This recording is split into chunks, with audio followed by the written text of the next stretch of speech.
I suppose just to welcome you, Minister, and I suppose to thank you for presenting to us today. And I'd really like to also acknowledge and pay tribute, as you mentioned, to the 29 people who lost their lives in mental health residential units and to their families as well.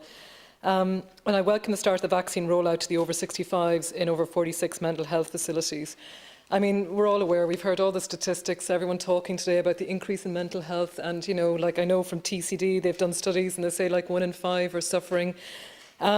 We know there's a huge impact, and obviously it's children that have been hugely impacted, and we know the special schools are opening, and the hope that that's giving to parents and the respite, and the fact that we're going to have our other schools opening up, and we know that students in college have lost their college experience. We know that that's a huge issue.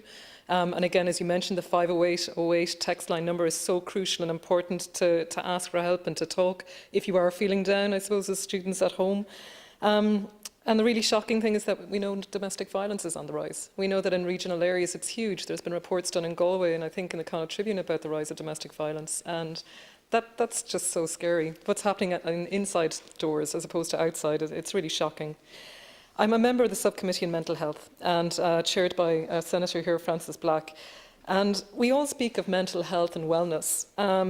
But, you know, sometimes it's about asking, what is that? What does it feel like? What really is well-being? And what is, we speak of this mental health and, you know, like it's something that's up there, you know.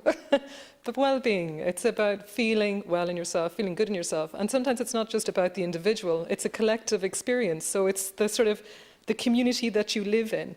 So it's about how you contribute. And in our regional communities, and I am representing, I suppose, Roscommon, Galway here, but in our smaller towns, the sense of community in our villages is so strong, and that's what keeps so many of those villages going. Even before we ever had to deal with COVID, when we had to deal with all our young people leaving those areas, you know, the community that's there is what keeps it going. So I suppose there is an education for all of us about what well-being is.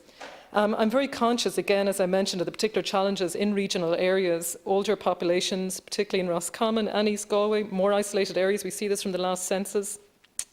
We're dealing with an awful lot of people living on their own, older people who've lost their loved ones. Their children are now living abroad or in other cities, and it's hard to find hope. Hope. Very simple thing. That's what we have to give. It's hope. We have to give hope. We have to understand what well-being is, and we have to have something to look forward to. That, in a nutshell. Some of the things that just to speak about, I suppose, is just the importance of certain activities. So the importance of walking and cycling, we know that, and it's wonderful, yes, we need to do it. But it's so important that active travel, the funds that go into active travel, to actually get footpaths so people can go out and walk in rural areas, because unfortunately you can't. You can't do it safely. The importance of art, culture, music and heritage, as some of my other colleagues have mentioned here today as well, our amateur theatre groups, our community town hall theatres, our rural pubs that nearly double as community centres, sometimes putting on plays, all run by dedicated volunteers. They're a highlight in our communities, they're so well supported, but we need investment to support those groups. And I suppose, Minister, what I'm talking about here is how mental health is connected with so many different areas. I suppose really one of the other things for me that's really important is just the local and national newspapers and regional stations. Like print and radio, it's crucial to some of our well-being, particularly when you're living in a town or a village and it's your only connection to the outside world, is listening to your favourite talk show host, be it on, you know, your Galway Bay or your Shannon side or whatever it might be, but that's the person that gets you up in the morning that you listen to from 9 till 12 or whatever it is, and you know what's happening in the world. Like newspapers, again, we've had a lot of representations this week about the huge drop in advertising for print. You know, 20% drop. We see support out there for broadcast. We need to be looking at it for regional newspapers as well.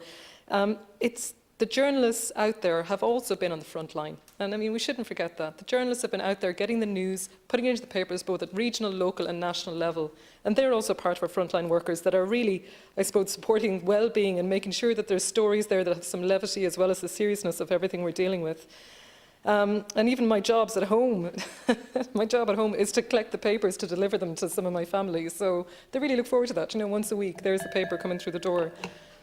Thank you. I just believe that we need to integrate across the departments in education, in farming, in local government. We see mental health coming in, and just I suppose really on farming, there is Farmers Journal doing a campaign to phone a friend, and I suppose there's also the European Innovation Programme on Farm Safety, which included mental health and well-being. So we're just seeing that that's happening in many departments, Minister, and I'd like to encourage that. Thank you very much. Thank you very